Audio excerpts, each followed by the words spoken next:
Hello and welcome to this episode of Guest Practices. I'm joined by Sunil Narang. Sunil is the President and CEO of WDHB, a world leader in learning expeditions for senior executives. These executives can experience different industries, cultures, countries and ways of working, and they learn from that, discuss it, apply it to their own strategies and tactics, and it informs transformation and innovation of their own businesses. Sunil is a regular speaker and facilitator at conferences on strategy, innovation and transformation for companies across the globe. And he's even a passionate facilitator of WDHB's tailor-made learning expeditions themselves. For this episode, we talk about why modern leaders need to perhaps unlearn and relearn the new traits and skills for the modern workplace. Hello and welcome to this week's episode of Guest Practices, and we'll be talking about leading in the modern workplace. And to join me is a CEO, an entrepreneur, a founder, all the way from Denver, Colorado, Sunil Narang. Sunil, thanks for joining me. Well, thank you very much for having me. Well, the pleasure's all mine, and thanks for waking up early this morning, your time, to make it for this cast. And maybe we can start by you telling us a little bit about yourself, your business, and your passion. Sure, absolutely. So for the last 17 years, I'm based in Colorado. But before that, have spent many years in the corporate world in the oil field services and telecom industry, having worked and lived in 6 countries and managed about another 30, 40 of those. I've kind of seen pretty much all sides of the corporate world. And having embarked on that journey, at one point I thought of leaving the corporate world and starting something where we can have a small impact on leadership, on change, and on people development. And that got me involved with WDHB about 11 years ago. So that's a bit about me. And what do? We in WDHB, we create business impact by developing attitudes, capabilities, and behaviors that keep the companies ahead or organizations ahead of competition. We believe also 2 elements that are generally missing in a learning journey of a company or leaders is the emotional element and the cultural element. And in our mind, the gold standard is to choose emotionally engaging, tied to culture formats, such as experiential learning. So for the last 32 years, WDHB has been involved in shaping the world of or future of experiential learning. And what we also believe is that emotional and cultural side of learning, or you bring those elements in, they make learning more sustainable because you relate to it a bit longer. So having said that, how do we do it? We create very immersive programs where you learn from people who are in that world. And our tagline or what we strongly believe in is world is our classroom. You can learn from anyone, anywhere, big or small. And that's the main foundation of our programs of immersive learning, which creates a lot of divergent thinking. But through our facilitated processes and our own methodology, we try to converge learning so that there are some very sustainable takeaways and action items that there is a return where people can actually further implement those. So that's in a nutshell what WDHB does. And one other thing I would like to add is learning doesn't come from today's world, learning comes from the past too. So when we acquired Experience to Lead in October of last year, we learned the art of holding programs from historical events, such as Apollo program, or based on the music industry, or even based on Olympians, gold medal winners, of how do you get inspired and learn from outside your world. So that combination gives us a learning attitude of past and the present, and the whole wide range of where we can learn from. A passion of mine is very simple. A passion of mine is all about human centricity. As in your world, Jeremy, one of your country's leader actually said, uh, you can train people so that they can leave, but you can treat them well and they'll stay. And that is Richard Branson. And I strongly believe in that. And so it's all about human centricity. And I think most of my decisions are based on our team, our people. How can we address them? Especially last year when we were in the COVID world and our business had come to a complete standstill. We contribution from the team, we tend to survive. And obviously the second passion is about our clients. It is all about them. Is how do we bring value to their process? How do we keep them engaged? How do we improve on their learnings? And last but not the least, how do we up the show every minute? So we learn from all our opportunities that we get. We co-create programs with our clients. So if you want to talk about my passion, it's the team and it's the client. Okay, then, Sunil. So, what do we expect from our leaders in the modern workplace as we look to the decade ahead? Yeah, sure. So, that's a very interesting question. And the reason I say that is we don't know what holds for us a decade down the road. We didn't even know a month down the road what COVID's going to hold for us. So I think it's not necessarily planning about the decade ahead. It's being original as a leader, being able to be very authentic as a leader. And one of the things that I talk a lot about is to keep things very simple. And in the COVID world, or even in today's world, or how is it advancing, we may not be able to have the same work environment that existed in the past, even year before last.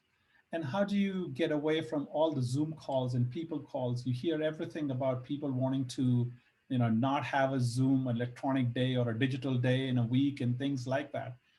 But I think what's really missing is for a leader to be really authentic, a leader to be really have enhanced transparency, be able to unite the team together, to have sort of a North Star, if you want to call it, about core values of the company and your own core values and some of the cultural beliefs, because especially in a company like WDHB, which is a very small global company, it becomes more challenging to understand the culture and then relate to it because you deal with it on a daily basis. So I think one other thing we always expect our employees to, and we hear a lot about, is show loyalty. What about a reverse loyalty? What about us leaders showing loyalty to our folks and standing by them and helping them go through the journey? Because if it's a tough journey for us, it's a tough journey for them. And we need to be able to have that, a word that is used quite a bit, I'll use it again, empathy towards our folks. So I think simplicity, being authentic, being transparent, and also being very, very respectful to everybody's environment. The world is changing so fast and our whole environment is changing. You don't go to the office anymore. The other day I was reading somewhere that the traffic jams are now during the afternoon, when parents are taking time off from the Zoom calls, picking kids up and running errands during the day, not in the morning, not in the evening. The whole world is changing on us, and we need to change as leaders to keep things real. So that would be, and I think it creating a sense of belonging to the company and focusing towards the purpose, I think binds the team together. Can you bring out any examples of leaders or companies getting that right and the kind of benefits that they're realizing by doing so? Sure. I think I would love to, there are leaders who've been doing things really inspirational and inspiring. And I would love to step back a little bit in the past before we come to the present.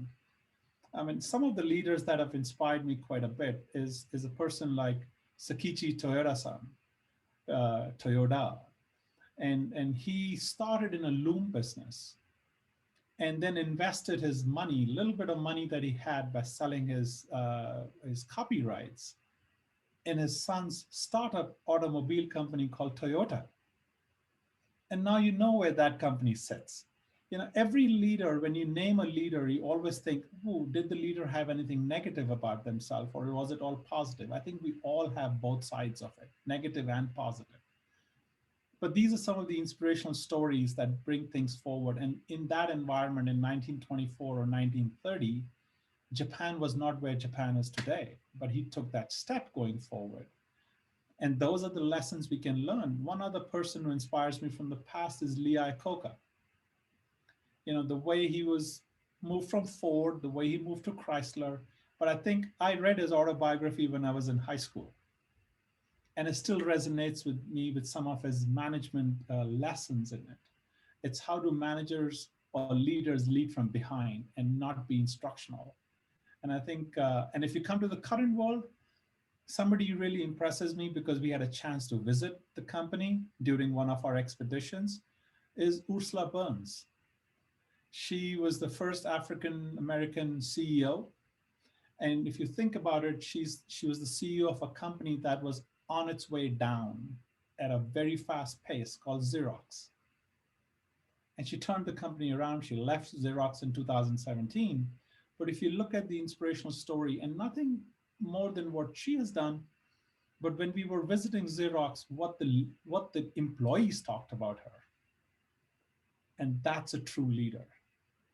And now when you come to the current world and you see leaders who are inspiring, they're doing things differently, I think that tools are wider. They've got more tools, more opportunities to communicate, but not in the same constrained world. So I think humanity brings the leaders forward. So I would stay with people like Ursula and Lee and Toyota-san, because that's where the inspiration comes from. The simplicity comes from, and just the whole art of bringing teams together, because Xerox turned a corner with Ursula's effort. And I think that was very impressive. So I hope I've answered your question. I didn't go into the current leaders, but I still stayed at the old leaders. So. Yeah, well, the simplicity, as you talked about, the humanity which is being demonstrated, and getting the balance right between the business needs and the needs of the people seem to be where the gold is mined and where the magic happens. So, and probably this is a tougher question maybe, what are the warning signs then to look out for when leaders are getting it wrong? The warning signs are happening all the time. Yes, it is a tough question because the warning signs happen internally and externally. We all talk about as leaders to be inspirational and lead the way, the way the definition goes. However, you see signs internally and externally. Externally, you've seen signs basically on, if your revenue is dropping or your clients are going away, that's an external sign. But the internal sign is also about employees or your team members not wanting to put in their 100%. And what I typically say is when we becomes I or me, that's a sign. That's where people start really covering themselves up and they start getting very defensive. How many times have we, if we as leaders stand up and say, and put our hand up and say, I made a mistake. Once the employees keep saying that, it's a good sign that the team is gelling together. But as soon as the employees start being defensive or start covering yourself or themselves up, and honestly, I've seen things happen in the past, it really becomes very focused to myself as an individual. Don't get me wrong, that is important. That is an important element, but there is a fine balance between it. And we is equally important than just the I. And you see the signs. You see I, you see me, you see why not me? And those elements make it very challenging. And I think those are first signs that things are not where they should be.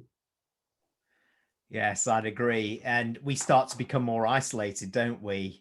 And particularly now we're hearing so much more about the we, not the me, the stronger together, all of those things. And it does really point towards that some leaders potentially need to unlearn some of their old habits and mindsets, maybe that have informed the past. We can learn from the past for sure, but the modern workplace is rapidly evolving. So perhaps some of the modern leadership and some of their teams may have to relearn some of the knowledge, skills, and particularly behaviors, which help us mine that gold that we were talking about before and avoid some of those traps. So the organization has to evolve with it. And part of the organization is around human capital management. It's also around learning and development. So what role does HR or learning and development play in providing that new type of capability and platform to build those knowledge, skills, and behaviors that are important for tomorrow today? And who owns that journey? Sure. So, we hear a lot of words about organizational learning, right? What is organizational learning? And if you look at the definition, it's a process. It's a process to create, retain, transfer knowledge, because the 70-20 rule, 70% of things you learn within the company. I beg to differ a little bit. I don't think it's a process. I think it's a culture. It's not a program. And we as leaders have to start that culture. If we as leaders stand up and say that I need to learn from people, I do not know everything as a leader, that's where the organizational learning starts. So I think it's a culture that needs to be developed of having an open mind,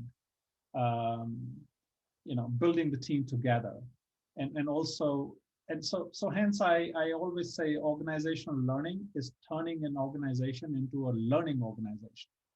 Just switch the words around and it becomes a learning organization. Everybody, and sticking with our line, which says the world is our classroom, the organization is our classroom, and I think that's where it starts. It starts from the leaders. It starts from their behavior. But again, as I said, it's a culture. Now, who owns it? All of us own it. It's not necessarily owned by the leader.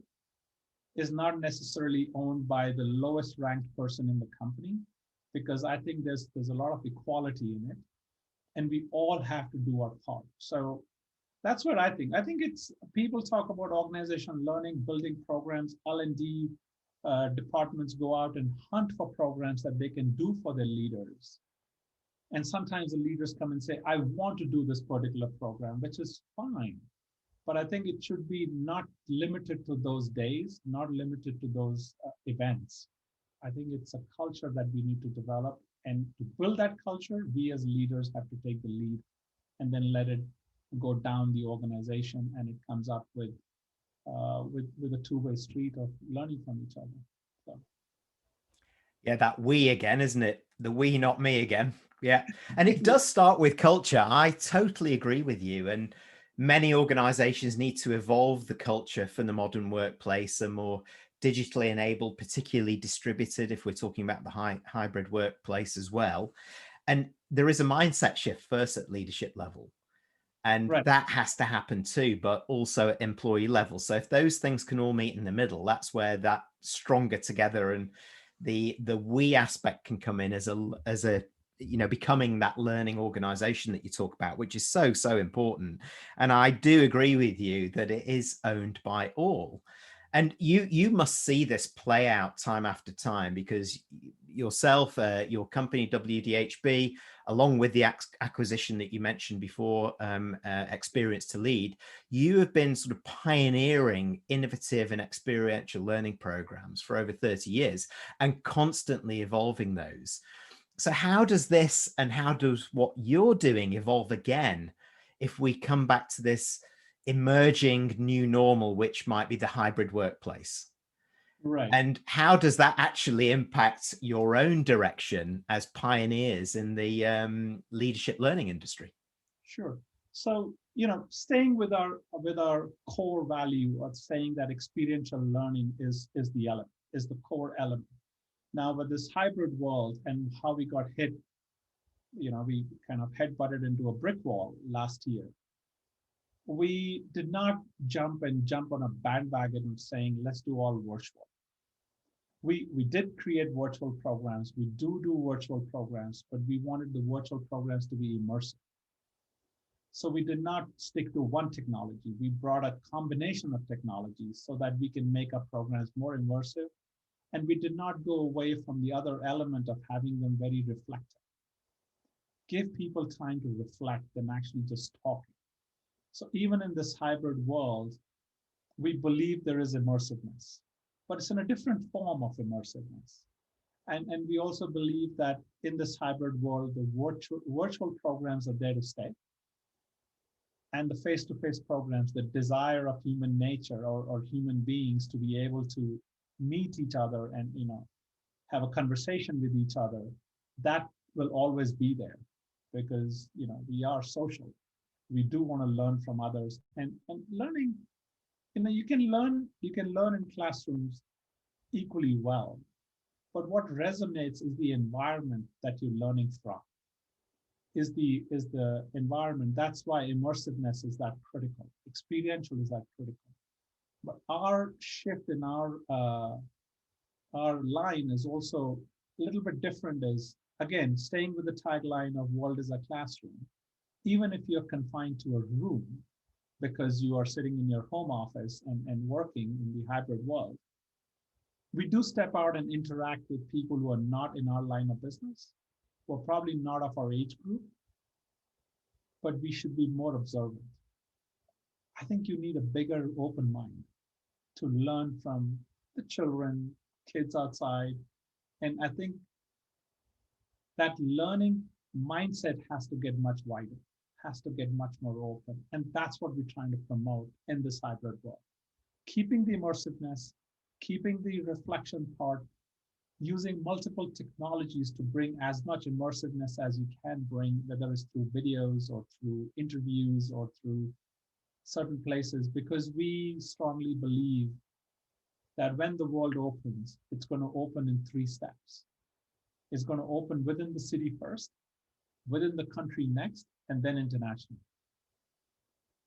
And each element has its own hybrid level. Each element has its own immersive level. So we need to get more creative in WDHB. We need to look for more interventions in our own city, what people haven't seen before, to learn from. So I think it enhances the creativity. So it's not changing our core beliefs, but we are addressing our core beliefs in different ways than we were doing it in the past. And those core beliefs take us right back to that very human center again. I love what you were saying there about the immersiveness being central to success here. That's how we learn. It's how we've learned from kids and growing up. So it's learning from life, right? As much as learning from work, right? Yeah. And then being able, though, to take a step back and reflect a little bit on that journey. Right. And continue that journey as we're moving into business or different phases through enabling technologies, as you talked about, because now learning is at our fingertips. So that learning organization and the terminology of continuous learning that we've been talking about for many, many years can become a reality and continue to learn from every experience that we do. So in that respect, here's the $64,000 question for you then. So what 2 or 3 pieces of advice would you give leaders who are looking for an upgrade in terms of the knowledge, skills, and behaviors which are most suited to the modern workplace, which will enable them to engage their organization and supercharge growth ahead? Sure. That is a $64,000 question. It's because everybody sees the world differently. In my mind, the core word that comes in my mind that we talk all the time in our organization to is simplicity.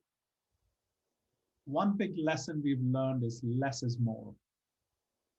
And that is so critical for us because a person like me used to travel 9 months in a year on a plane, literally, and haven't traveled for a year and a half. But work is still happening. It's still going on. So less is more, be simple. And one other thing that I always talk about is humility. Is how humble can you be? If And person as an individual can raise their hand and say, I don't understand, or I don't get it, or I don't know.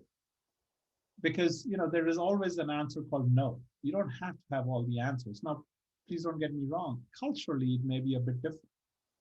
In certain parts of the world, because the hierarchies and the way organizations are run, you're expected to know everything.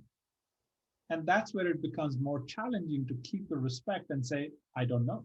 So I think simplicity, one other thing I would say is be the change. Not just pre-change, but be the change. And I think everything else will follow.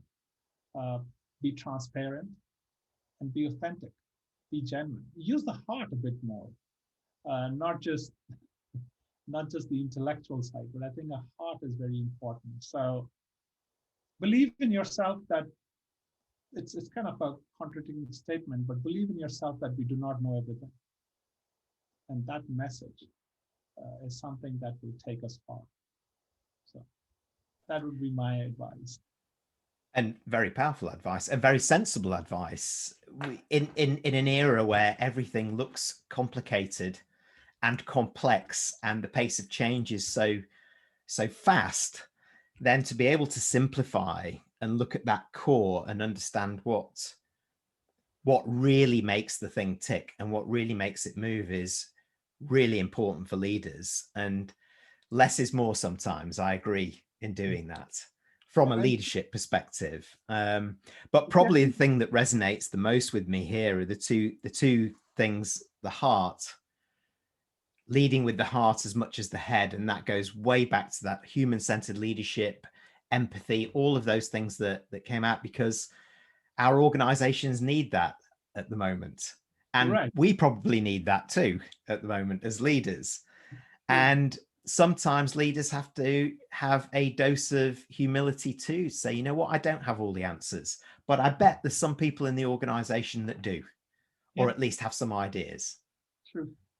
And I think that's the core element of how do you bring, we always talk about empowering our people, allow them to make mistakes, fail fast, fail quick, or all those phrases. Those are great phrases. Those are great mindsets. But do we really let that happen as leaders? Saying it is one thing, but making it really happen as leaders is the key element. And I think that's where the differentiator is of being a good leader to being a great leader to actually keeping the company moving forward. And I think we need to step back and reflect. One thing that COVID taught us was self-reflection, because it gave us time. And secondly, I think I would end by saying, think about what you're measuring your people on, because you will get what you measure. If you're measuring your people on the right elements, you will get what you want. But if you're measuring them on the wrong elements, like sometimes in the corporate world, it's all about earnings per share. It's not about other elements. So if we can change those things, then. Yes, you're right. And particularly going back to something else that you said around core purpose and that balance between purpose and profit, and measuring differently behaviors in the business as much as performance in the business. You start to do something that really summarizes what you said at the end there, which is leaders can walk the walk as much as talk the talk, and bring people along with them. So what a great place to end. And thank you so much, Sunil, for taking the time out and sharing your experiences and your thinking. Some great food for thought there. And for those listening or watching that would like to know more about yourself or WDHB and some of the amazing learning experiences that you drive, how do they get in touch? So it's very simple. If they want to get in touch with the company, it's hello@wdhb.com. But if they want to get in touch with me, I'm more than welcome to speak to people, and I can share my email address and reach out, and we would love to hear from everyone. And if we can add any value to people who are listening, then it would be a pleasure to do it. And thank you, Jeremy, for having me. It's been a pleasure. It's always been a pleasure having a conversation with you. So much appreciate that. Well, thanks very much. And we'll make sure as you're watching this at the end, all of the links are here below on the screen. And so from the moniker hello at WDHB, it's now time to say goodbye to WDHB and to you, Sunil. Thank you so much for joining me.